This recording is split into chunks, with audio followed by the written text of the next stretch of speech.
Hi, I'm Ray Boble, and this is the Beauville and Newtown Railroad, or Model Railroad.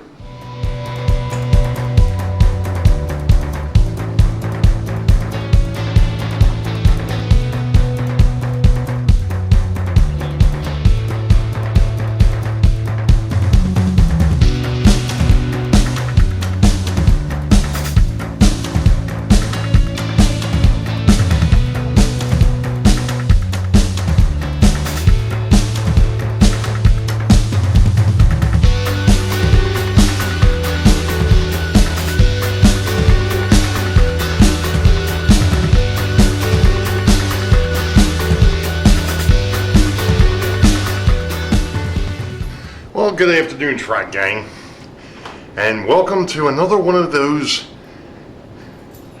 challenges. And this one here comes from our good buddy Opa Dodge over at the Maryland Outsider, the Model Train Outsider. I'll have a link below. He's got a challenge that's unique, I would say. Dad really didn't give this one much, or hadn't given this one much thought, but I decided I'm going to take things maybe a little differently with this one. This one here happens to be the Old Warrior Challenge, and basically what he stated was, tell us about a locomotive that has been absolutely beat up. Thrown across the room, whatever, falling off the layout, what have you. Well, I've got a couple of those. One of them I'm not going to bring out because that one is an absolute wreck. And it's actually the second one of those that I've had. It's the a Tyco 460, and it doesn't run for anything. So I'm not even going to bother with that one. But I do have three more. And I say three, he said only one, but there is a problem. And that is the fact that I couldn't decide which one of these three had been beat up more. So we're going to go ahead and swing the camera around, and I'm going to explain exactly what we've got going on here. Okay, so as a very young child, some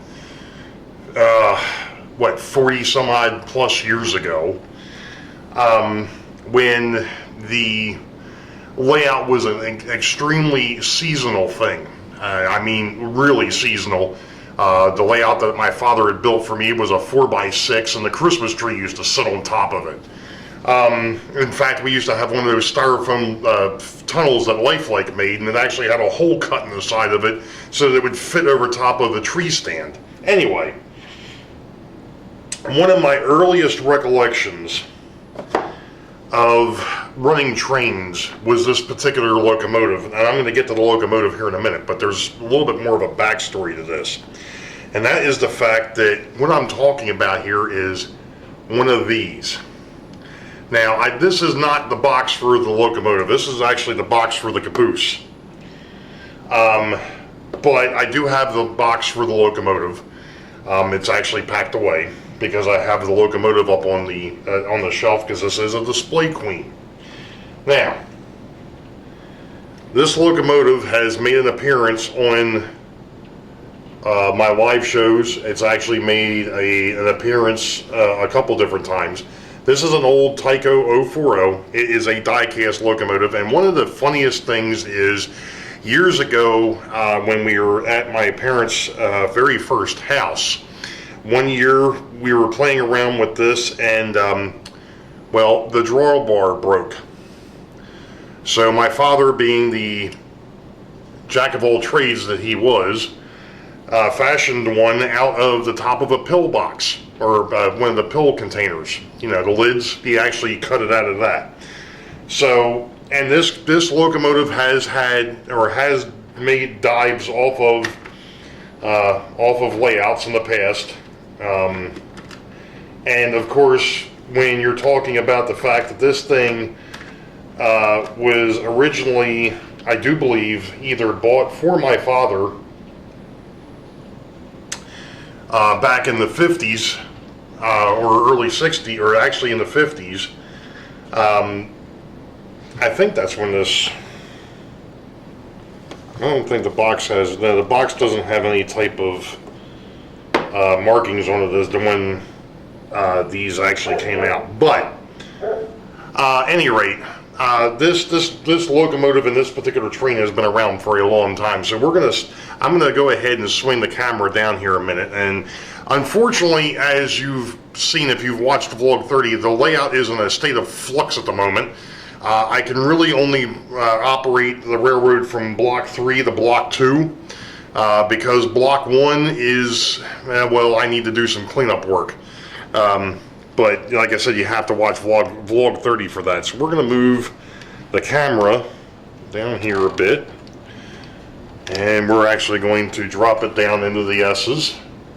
Actually, we're going to drop it, period. Let's see what we get here.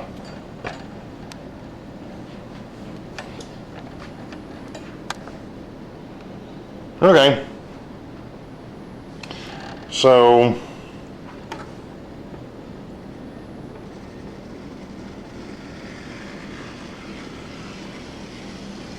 and here it comes.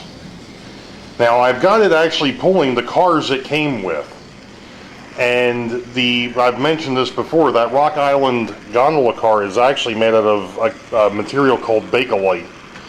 And the 2 flat cars are actually die cast, they're actually metal. And of course the caboose, I'm not exactly sure what that's some sort of a plastic as well.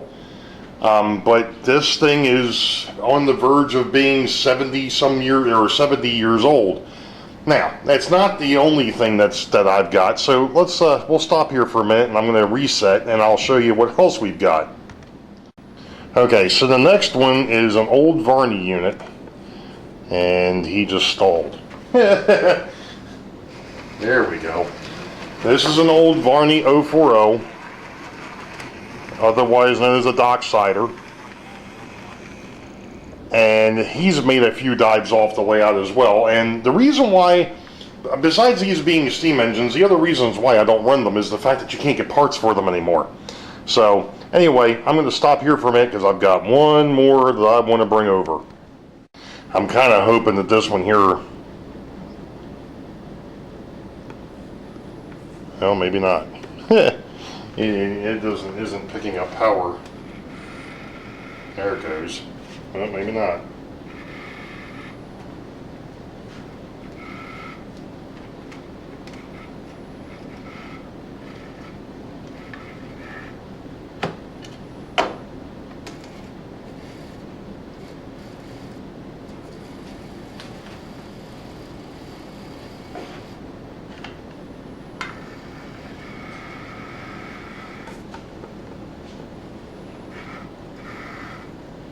This one here hasn't been running a long time.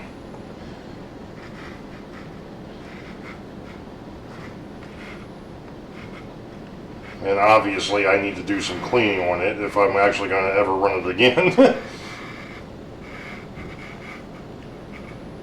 But it's not.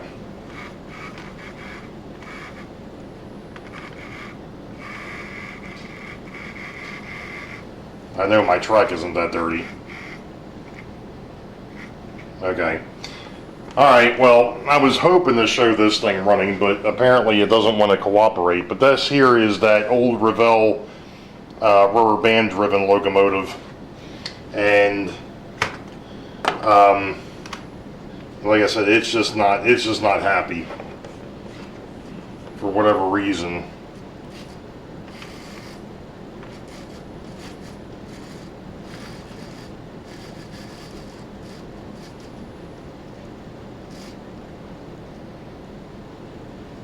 Yeah, it's just not picking up power. That's what its problem is. Anyway, yeah, this one here has had its moments as well. So now I know I've got to get something else. I've got to get that one cleaned up. So we'll be back. All right. So to be perfectly honest, this is more like a trip down memory lane for me. You know, seeing this. These 3 cars be pulled by any locomotive is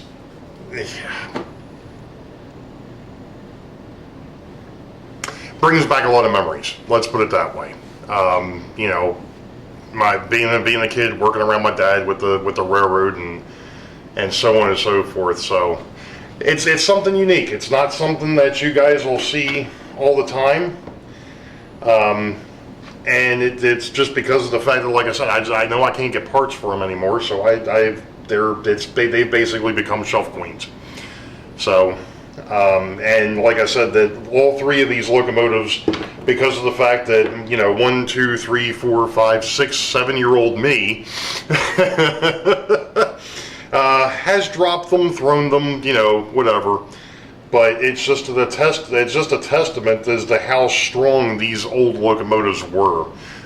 They Varney and Tyco and Revell actually built some halfway decent stuff that's still here 70 years later. So the old Warrior Challenge. Hopefully I met that when they were Opa Dodge. You all know the deal. Wait for the highball. Green tracks ahead. We'll catch you all next time. Be safe. God bless. We'll see you.